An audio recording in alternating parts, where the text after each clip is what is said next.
ఏలూరు జిల్లా ద్వారకా తిరుమల మండలంలో వైసీపీకి షాక్ తగిలింది. వైసీపీ రాష్ట్ర సంయుక్త కార్యదర్శి మరో 100 మంది కార్యకర్తలతో కలిసి టీడీపీలో చేరారు. సిహెచ్ పోతేపల్లి సర్పంచ్ వైసీపీ కార్యదర్శి పోల్కంపల్లి అనిల్ అనుచరులతో కలిసి గోపాలపురం ఎమ్మెల్యే మద్దిపాటి వెంకటరాజు ఆధ్వర్యంలో టీడీపీలో చేరారు.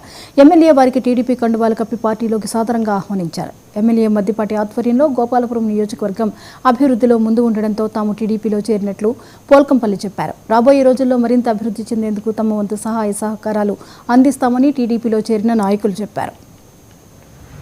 మనం పార్టీలోకి ఆహ్వానించిన ఎమ్మెల్యే గారికి, ఎక్స్-జెడ్పీటీసీ రాజపాలెం బుజ్జి గారికి, దేవరపల్లి వీరస్వామి చౌదరి అంటారు, పోలింగ్ సీను గారికి, పార్టీ ప్రెసిడెంట్ సత్యపండు గారికి, మిగిలిన పెద్దలందరికీ కూడా మా కృతజ్ఞతలు.